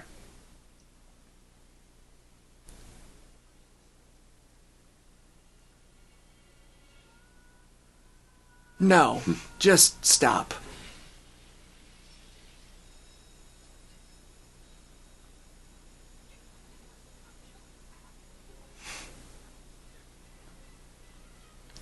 What a gimmick, though. Like, not only do you advertise that you're going to donate... Oh, come on. Yeah. Not only do you advertise that you're going to donate... There's Lethal Weapon right there. You advertise you're going to donate the register money. But you also have a box, and you double-dip the customers and say, oh, make a donation in the box. Yeah. And buy a toy, and all of it is going. You know who Mr. Duncan should have been? Tom Atkins, that. I'm down with that. Speaking of Lethal Weapon. Tom Atkins really wasn't doing much in his career at this point. I don't think. Nothing I'm aware of.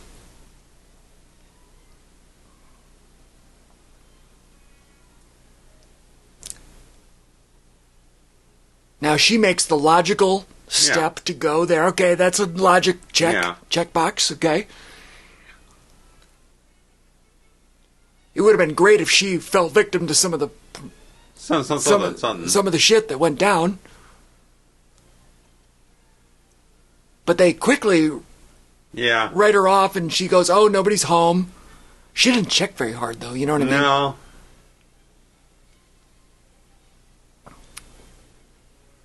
So I kind of like that. I mean, the fact that he missed her by 30 seconds is a little, but I'm okay with it.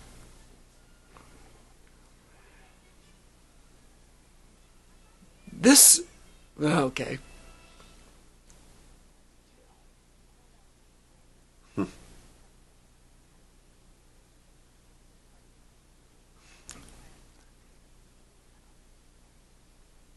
Do these photographs ever come into play? No. I don't recall. I don't know. I mean, I have no clue. I don't remember. But it would have been a nice touch to have the photographs be a plot element later on. Maybe, we'll see. With the police or we'll find out. Even in the end credits would have been fun, right? I don't know.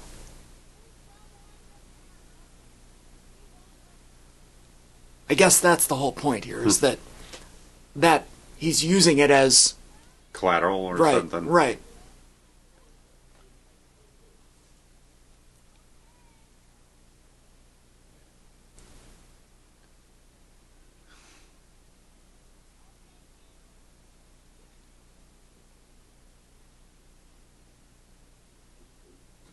Well, right there.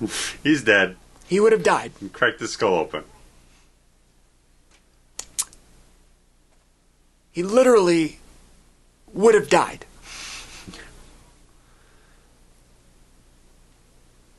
So cinematically, we're showing him with signs of a concussion. Right. Which is at least brain damage. Right, so... Potentially. Do we chalk that up to a logic column? Because... And... If he wasn't dead before... Yeah, he's dead. He's 100% dead now. Yeah. I like the marks on his forehead, though. Yeah. That's fun. And...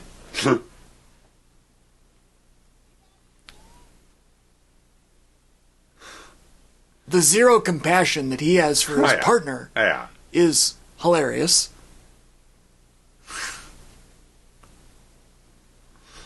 The partner's been hit 3 times. Marv, yeah. And his answer is, "Do you have any more?"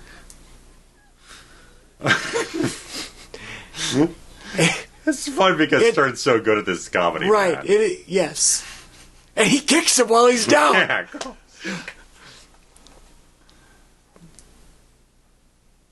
Great makeup. Great makeup.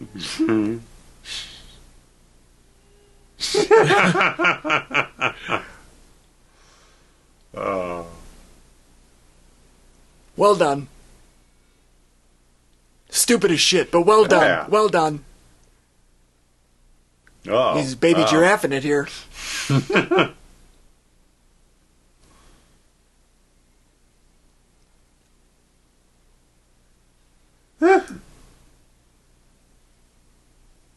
That's a fun visual.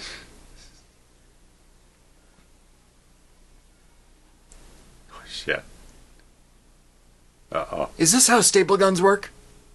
Because I feel like it's not. Or is it a nail gun? That's a staple gun, all right. I thought that was a staple gun. I feel like it's supposed to be a nail gun, though. Because a staple isn't big enough to go through a door. Probably not, no. Not probably, it's not. But just... They're skewing a nail gun... reality here. Like Lethal Weapon 2. Nailed them both. Yeah. Oh, it is a nail. It is a staple. Oh, is that what that was? Yeah. Very long one. Stop it. Is it supposed to be going through the hole, the keyhole? I'm guessing so. The empty... Okay. Okay. It's gone to Looney Tunes territory now. Just like...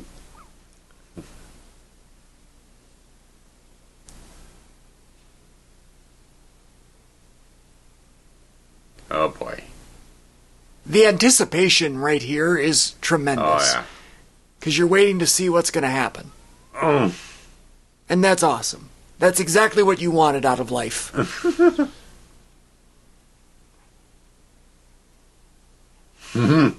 Hilarious. They are staples. Shut up. Nail gun would have been better.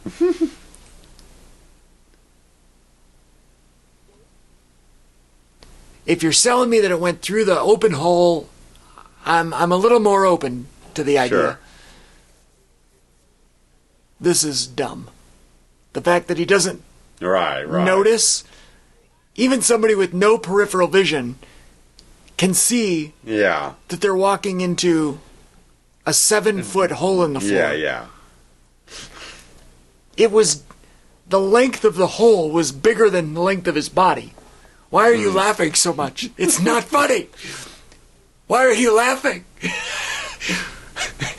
Nick is belly laughing next to me. And I don't understand it because it's not funny. The performances are funny.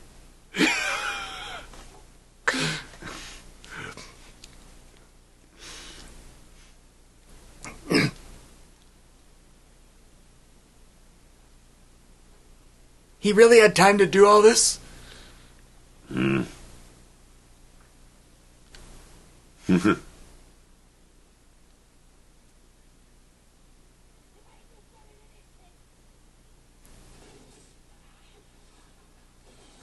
That's kind of fun. That's kind of fun. Oh. I like the last one on the drop down.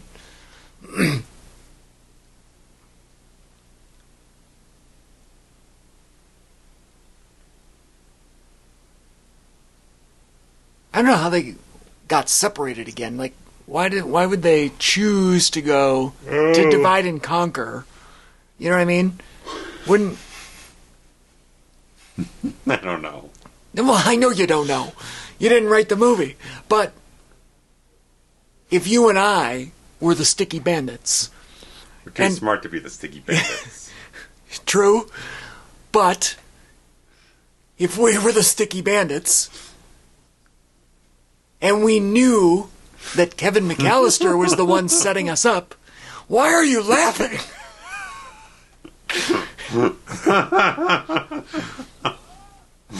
Oh, shit. Why is he sliding? And dead. Dead again. There's a Technicolor.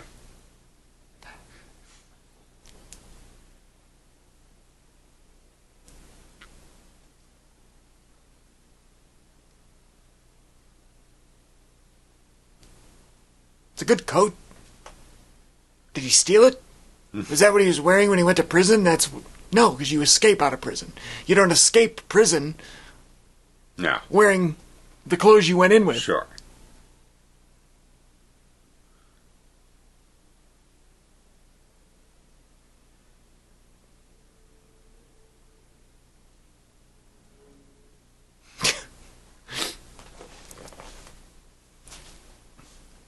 Joe Pesci's another national treasure. That's great. Yeah. All the colors, the paint.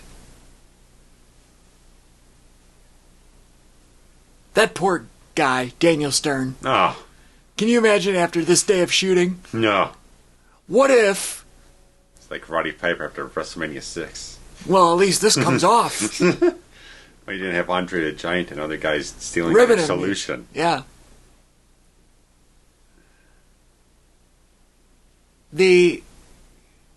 If they had to do a second take. Oh, yeah.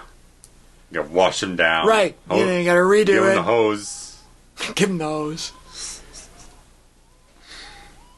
The best shriek ever. It is a really good shoot. Now I'm laughing. Oh, the hair is getting bigger. The skull. It's hilarious. That's hilarious.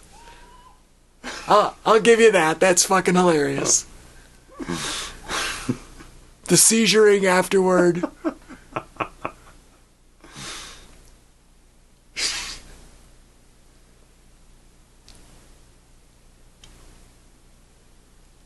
That's hilarious.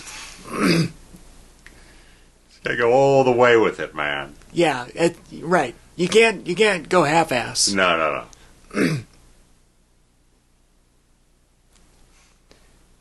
Blood torch. Amazing.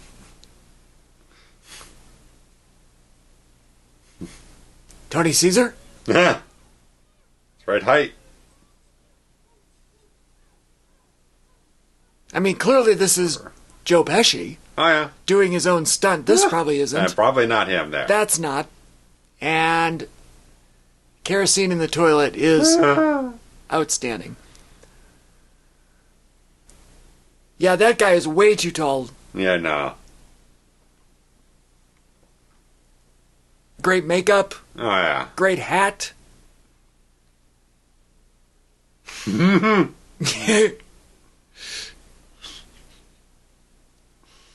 That's there's a Kohler box there. Great hair. Great walk. Mm-hmm. Daniel Stern is great. Ah.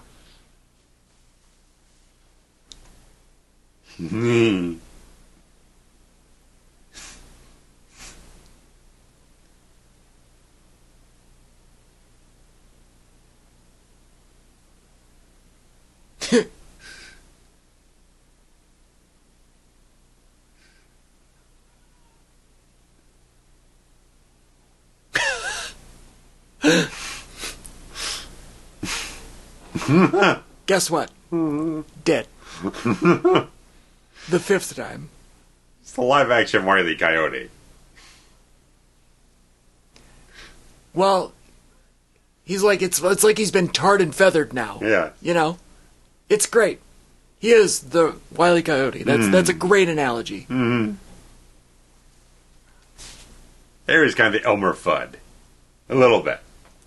You had to make an analogy. Yeah, okay, I'm down with that.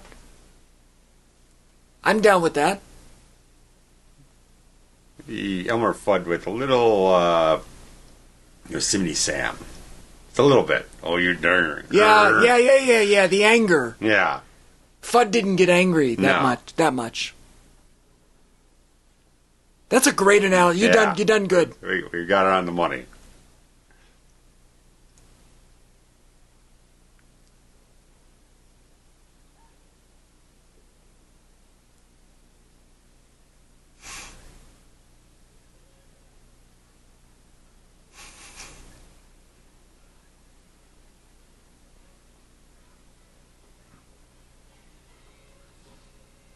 Oops.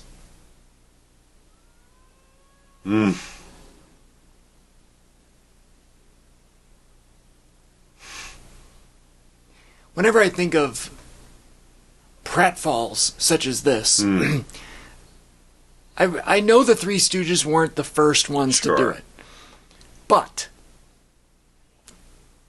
they might have been the most famous in that era. Sure, yeah.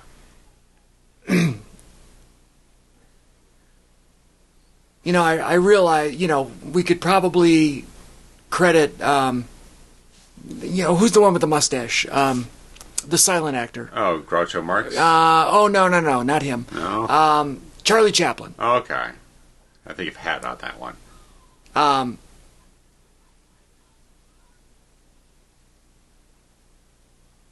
You could probably credit Chaplin or Buster Douglas. Not Buster Douglas, Buster Keaton. Buster Douglas. You knocked out fucking Tyson. Oops. You know what I mean. Buster Keaton.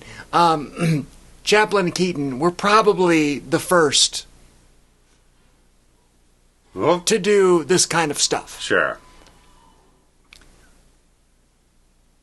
But I don't think they get the credit that the Stooges get for physical comedy. Right.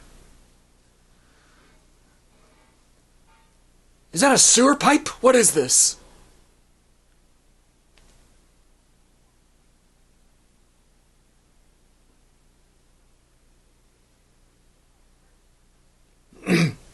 I would think at this point you give up. Well, yes. Agreed. Also,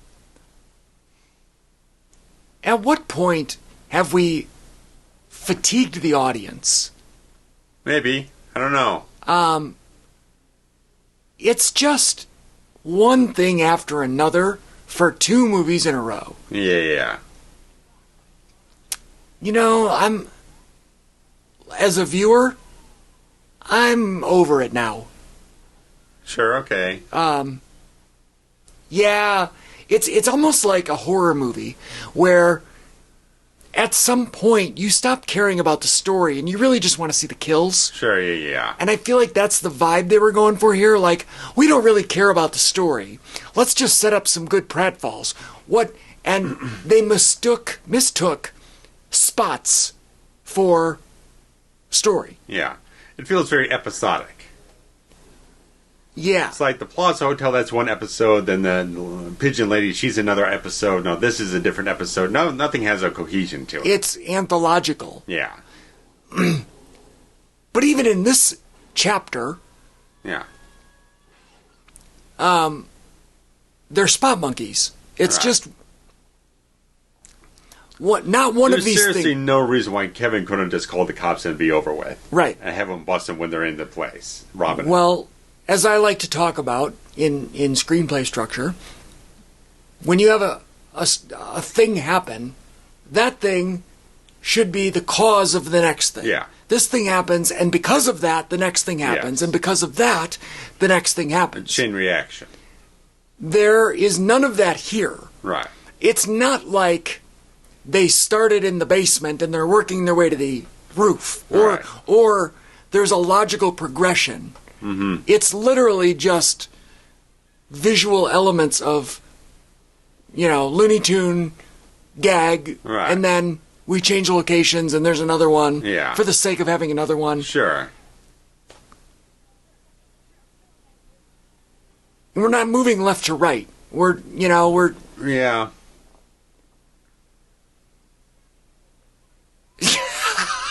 Big Horse's ass is tremendous.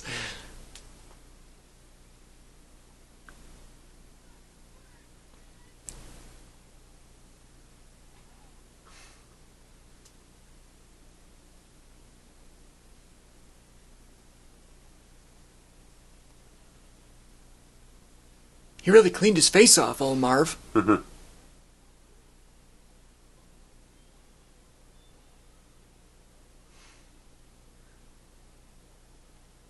He sets the thing on fire because he soaked it.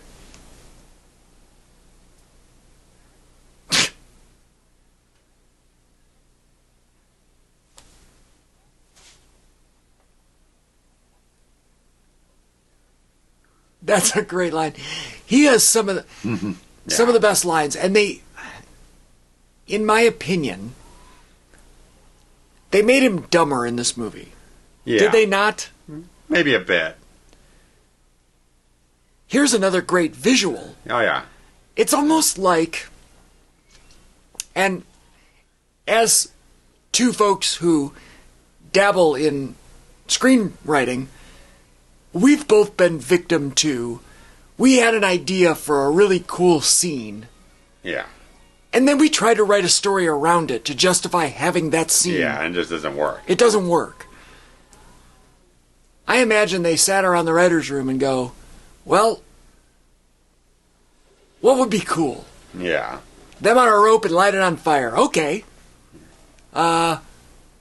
We did a stairway gag on the first one. How do we make that better? Yeah. You know what I mean? Like, Right. In terms of 911. By the way, did you see the Klondike 5 on the Oh. It was KL5 on the I'm pretty sure.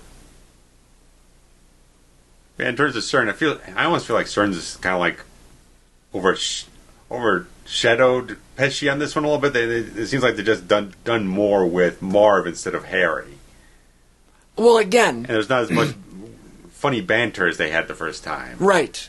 Again, it's how do we make it the same, but just a little bit different? Yeah. And then we're going to get Pigeon Lady again here, saving the day, same as the old man Marley.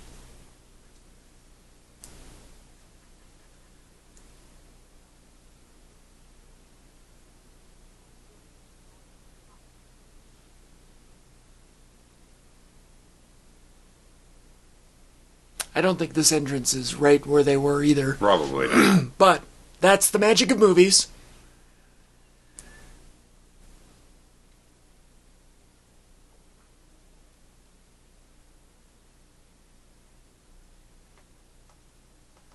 What I was saying about here's the Polaroids, okay.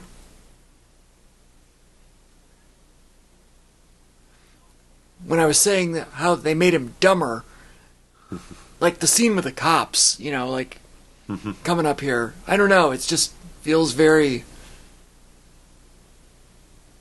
Nobody would say the things that he says in this movie. A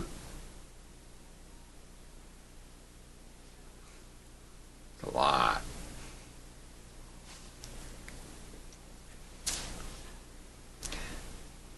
What are they covered in? Is it motor oil? Stain? I don't know.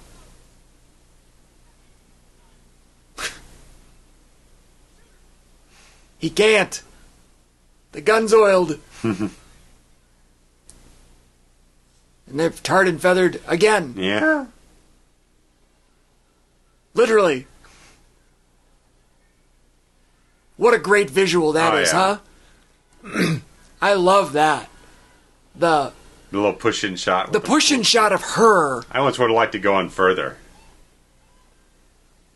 And it works because she's turned. Yeah. Like, it's creepy, but it's also... Yeah, it almost felt horror movie-esque. Yeah. Like, she was summoning them or something, Yes. And we know that's not the case, but... Yeah. The way that she turned... Like, that might be my favorite scene in the movie. Right there. Right there.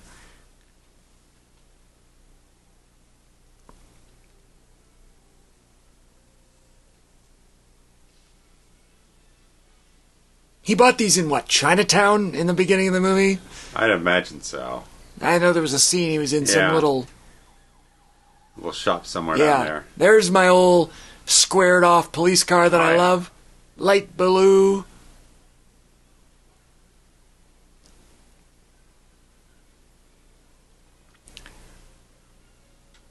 I love that he gave him a location and then gave him a beacon to go to. That's well done.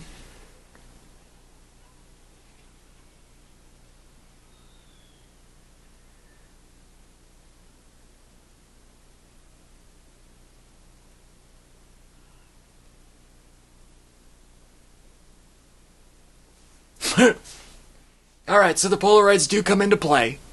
Okay, that's nice.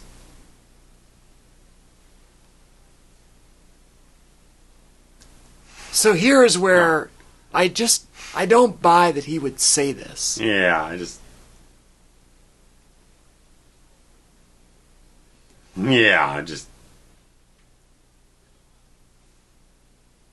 did get hit with a brick a couple times. Well, that's true. That's true.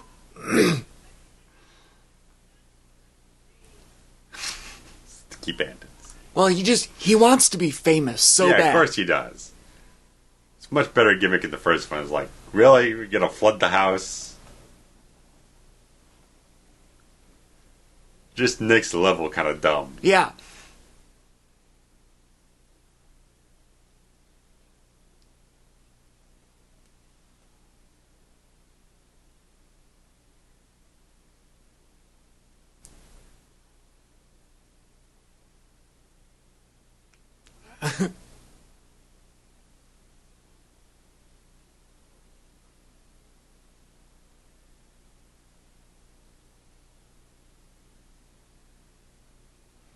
I like that it's on Plaza Stationery. Yeah.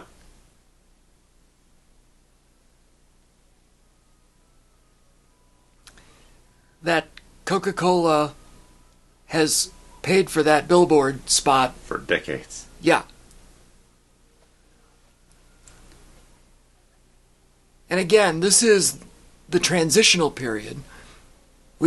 Times Square used to be, whores and porn shops.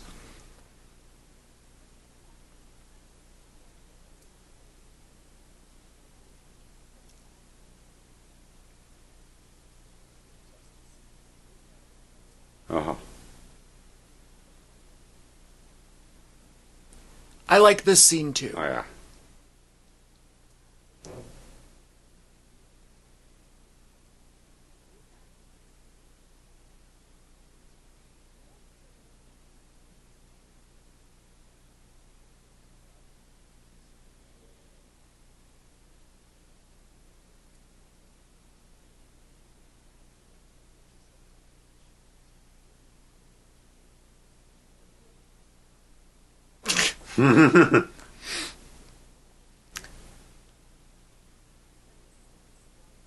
Anyway, so Times Square was real janky. Oh, yeah.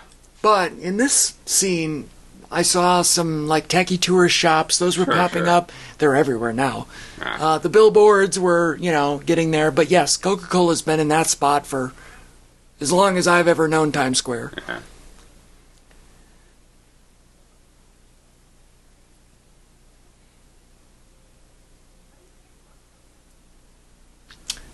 Rockefeller Center is about 6 blocks from where you're standing, lady.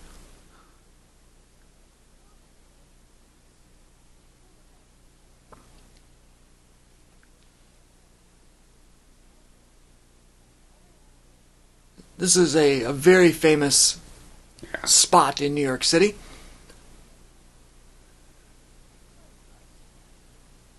I know it's Christmas Eve. I don't buy there's nobody else here, though. Yeah. He's alone. I don't know. Seems a little weird to me. Well, there's snow in the film either. Well, that doesn't... Clearly, because, you're on concrete streets and everything, but... it doesn't always snow on... Right, I'm just saying in terms of an element of the flavor of the season. Sure. It was very prominent in the first one. Yeah. Some of it by happenstance. Yeah.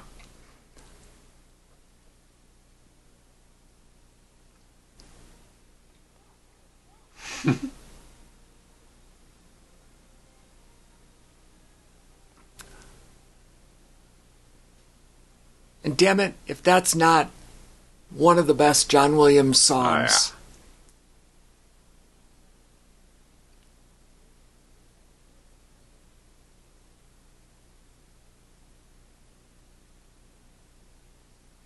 He is such a cute kid.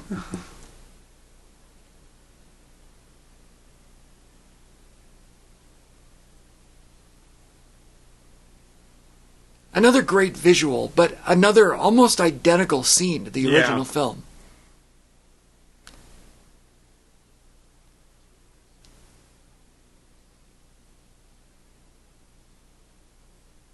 Yeah, the reunion doesn't feel as emotional because, I mean, they had such just a harsh blow up at the beginning of the first film. Then they had the a lot more. Here's extended, your snow. Yeah, but they had just the much more extended things. When you got Jack Candy there, and they're having the whole thing. She's so worried and stuff like that. It's not played up as much in this one because it's.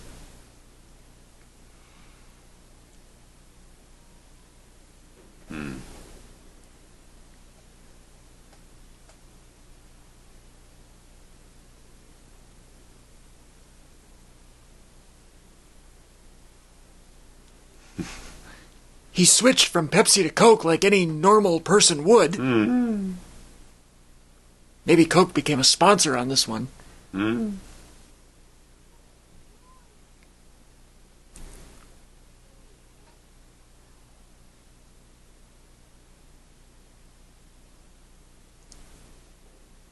Now, I was going to say, isn't there an element of, like, some of these kids, like, wanting the Santa experience and fearing they're not going to get it because now they've left home and gone to Miami and then to New York? Like, if I was a kid, I would be worried. I mean, Kieran Culkin knows better. He knows that Santa will find you. He always does.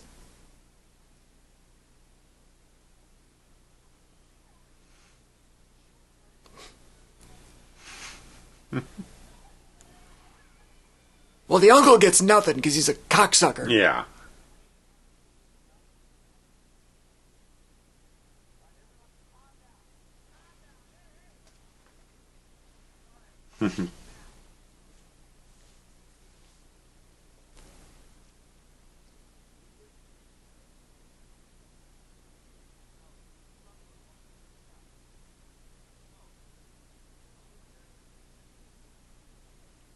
How noble of you, Buzz. You'll go back to being a dickhead tomorrow.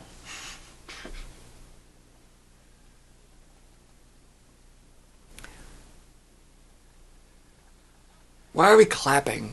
Is that a thing? Mm.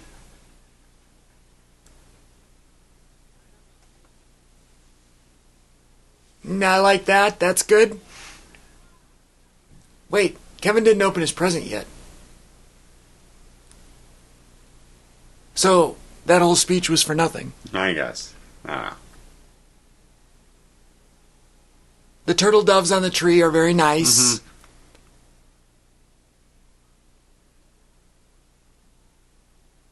I need to get a pair for my tree. Okay. You sound so dismissive. You're like, I don't give a shit what you do.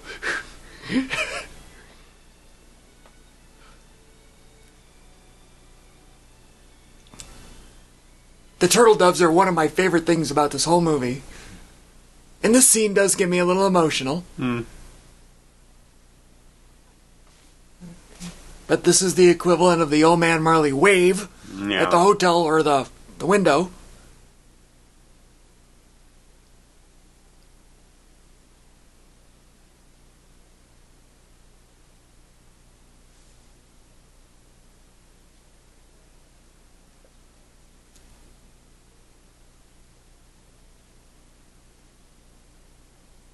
It's so good.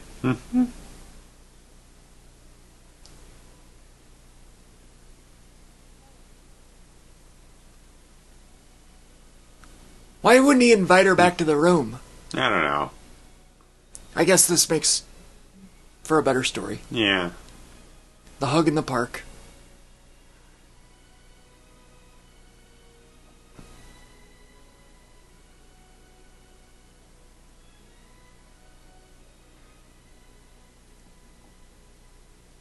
I still want to know about the pigeons. Mm-hmm.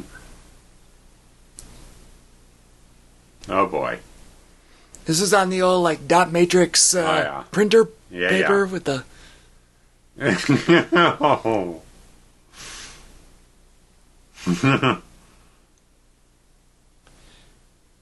The kind that go, ticka ticka ticka ticka ticka left to right, back and forth like a typewriter. Yeah. 6 custard flan. $47 for 6 chocolate-covered strawberries. We know that inflation's about double, so that's a $2,000 Ouch. room service bill. Ouch. Again, the movie ends on a yell, an off-screen yell. Yeah. It's the exact same movie. That's why I was like, did they entertain any other ideas that maybe sounded more interesting? And they decided that didn't work out. And just, I don't know. I'm not saying the Disneyland thing would have felt kind of pandering to a certain degree to me. Yeah, I mean, it would have ended up. We know how Lethal Weapon 3 turned out, which. Not Lethal Weapon, excuse me. Beverly Hills Cop 3, excuse me. Beverly Hills 3. This fake Six Flags thing. Right. So. It could have been similar. It was the same era. Yeah. So I'm kind of glad they didn't go that route. Yeah. Pigeon Wranglers! Yes! Yes!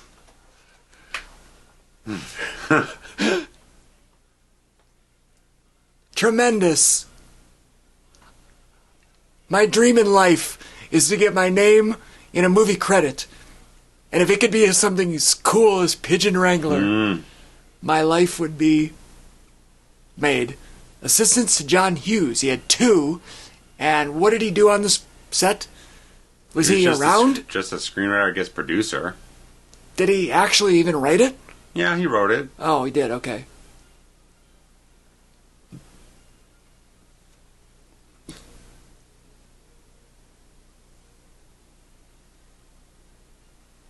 Here's all of our filming locations. Got a New York crew. L.A. crew. L.A. crew. Probably some set-bound stuff. And the back lot. Right, all the right people are back lots. So your house shenanigans.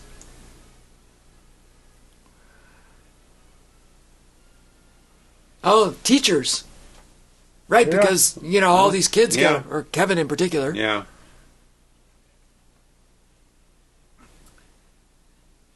Interesting that Culkin, I guess it's not interesting, but noteworthy that Culkin is first billing. And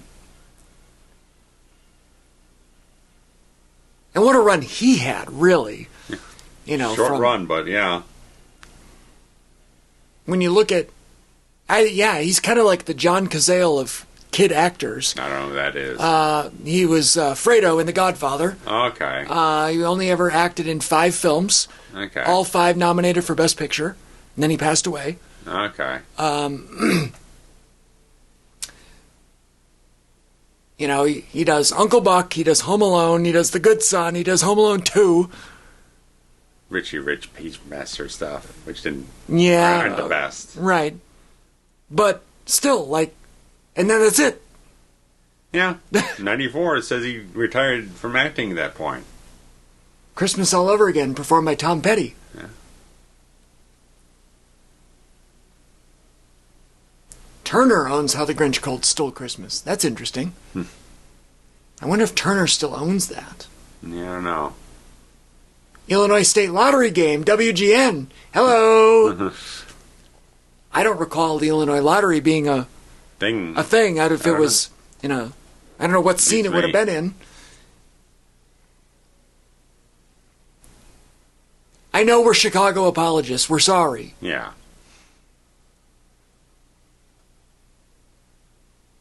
If anybody would like to come visit the great city of Chicago, we'll be happy to show you around.